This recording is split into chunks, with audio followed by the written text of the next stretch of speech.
Oi pessoal, quem acompanha meu canal sabe que ainda não havia feito alguma resenha sobre livros de ficção. Então, hoje é o dia e para já começar com o pé direito, minha primeira tentativa já irá ser com um dos livros mais fantásticos que li, o 1984, de George Orwell. Este é o Seja Uma Pessoa Melhor e hoje vamos conhecer de onde veio o nome de Big Brother, ou o Grande Irmão, como vem na tradução do livro. Winston é o personagem principal desse livro, e ele vive no futuro, o ano de 1984. Parece brincadeira, mas é que o livro foi publicado em 1949, um pouco após a Guerra Mundial, onde existia ainda uma forte lembrança de toda a guerra, do poderio nuclear como a bomba atômica e também da força dos governos autoritários, e é nesse cenário que o livro foi escrito. Mas voltando, Winston vivia numa cidade que em algum dia já fora chamada de Londres, e é onde fica o centro do governo e que tem como líder o Big Brother, que, como o livro diz, aquele que zela por ti. Ninguém sabia se esse Big Brother existia ou não, mas o que significava era que o governo sempre estará observando ou zelando por você durante todas as suas 24 horas diárias. Para fazer isso, eles usam as chamadas teletelas, que são TVs que também filmam as pessoas. E elas ficam tanto em lugares públicos como em locais privados, como a sua própria casa. E como o governo é extremamente autoritário, isso na verdade significa que ele está tirando toda a sua liberdade e usando isso como uma forma de intimidação para todos. E é aqui que já quero fazer minha primeira parada. O número de câmeras nas ruas, instaladas pelo governo, sempre está crescendo. Tive a oportunidade de estar em Londres e lá é o lugar com mais câmeras na rua que já vi em toda a minha vida. E acredito que também por conta disso, os índices de criminalidade de lá são bem menores que aqui. Mas a pergunta é, até que ponto isso é benéfico ou não para a sociedade? Até que ponto a proposta de paz é vantajosa em perda da liberdade? Gosto de fazer a seguinte analogia: um pássaro em uma gaiola. É um pássaro em paz ou um pássaro preso? O partido que governava era autoritário ao extremo. Winston trabalhava em um dos ministérios desse partido. Era onde eles exerciam uma outra grande característica desse governo, e que era o de controle do passado. E como o governo controlava o passado? Ele mudava alterando toda a história escrita e arrumando formas de alterar a memória da população. O local era chamado de Ministério da Verdade, e o trabalho de Winston era receber algumas informações, como uma fala errada, e fazer todas as mudanças necessárias para alterá-las. Eram nomes e ideias que precisavam ser alterados em jornais, revistas, poesias e em vários outros tipos de texto. A quase totalidade da população acabava acreditando nessas mudanças. Porém, Winston ainda tinha lembranças de tudo isso, talvez porque ele próprio trabalhava com isso. E é aqui que quero parar outra vez. Até que ponto também não somos mais uns dos reféns desse tipo de manobra? Até que ponto sabemos ou não se a história que os professores nos contam também não foi modificada? Como disse o próprio George Orwell, a história é escrita sempre pelos vencedores. Mas voltando.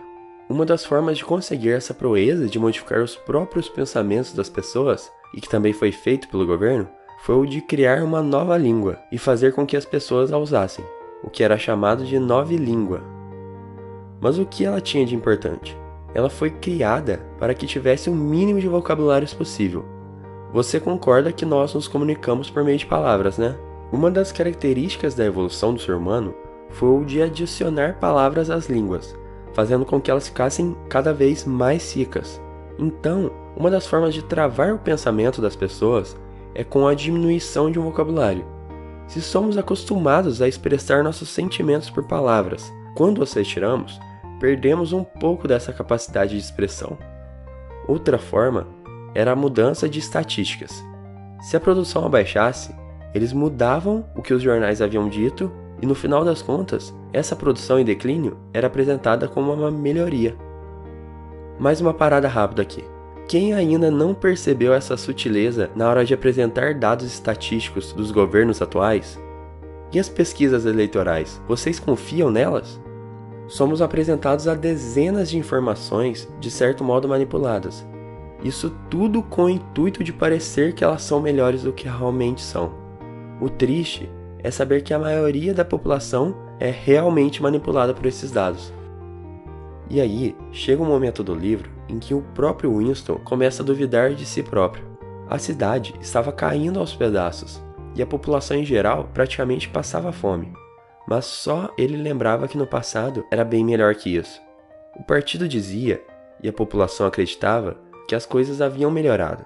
Se só ele pensava ao contrário, e se não existiam provas nenhumas concretas disso, então como é que ele tinha tanta certeza?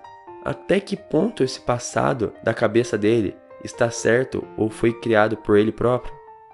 Uma comparação muito boa que ele faz no livro é o seguinte: antigamente era sinal de loucura acreditar que a Terra girava em torno do Sol. Já para ele, era crer que o passado era inalterável. Vocês já olharam para o Sol alguma vez e tentaram imaginar que na verdade era a gente, junto com a Terra, lógico, que estávamos rodando? É extremamente lógico imaginar que o Sol que gira ao nosso redor. E se todos afirmassem isso, quem seria o louco de ir contra? Porém, nessa sociedade, quem tinha um pensamento contrário do partido, ou que apenas expressasse esse pensamento por formas de expressões faciais ou algo do tipo, simplesmente sumia, era vaporizada, e todos os seus registros e pensamentos eram apagados instantaneamente de todos os registros. Era como se a pessoa não existisse mais. E não é só o Big Brother que espia as outras pessoas. As próprias pessoas espionavam umas às outras. Até os próprios filhos eram treinados para vigiar os pais. Então, se perceberem que os pais estão fazendo algo suspeito, elas denunciavam os pais para o partido. Olha que perturbador tudo isso. É a alienação total da população por meio do controle e mudança do pensamento. Winston se sente sozinho no meio de tudo isso, e muitas coisas acontecem durante toda essa fase. A leitura fica mais pesada e as ideias são melhores explicadas. Não quero contar a história do livro em si aqui, para não estragar a leitura de quem irá ler, mas queria discutir apenas mais uma ideia desse partido. E é a de que o partido sempre estava em guerra com uma outra região do mundo. Mas por que querer uma guerra que não acabava nunca? Desde o fim do século XIX, com o uso de máquinas, ficou meio claro que no futuro, com a eficiência aumentada, cada vez menos as pessoas iriam trabalhar e cada vez mais qualidade de vida todas elas teriam. A guerra, que no nosso paralelo é traduzido por ineficiências, corrupção, obras inacabadas, entrou aí como forma de usar todos esses produtos de máquina, porém sem elevar o nosso padrão de vida. O partido usa desse princípio para poder conseguir uma grande parcela da produção, para não elevar o padrão de vida das pessoas e para mantê-las sempre nesse estado deplorável, mas com esperanças que no futuro as coisas iriam melhorar. Depois de ter lido isso, comecei a reparar e quero que vocês façam o mesmo. Cada vez que você olhar para uma obra inacabada ou que não esteja sendo usada, pense apenas por um momento no valor da obra e quantos trabalhadores foram necessários para fazer tudo aquilo. Agora imagine todos esses recursos sendo usados a favor da sociedade, para deixar as massas confortáveis e, com o passar do tempo, mais inteligentes. Pensem nas horas a menos trabalhadas por todos, o dinheiro sendo aplicado em outras áreas, e comece a perceber um dos porquês que já existem países que trabalham 6 horas diárias, com um salário muito maior do que ganhamos aqui, mesmo a gente trabalhando mais do que 8.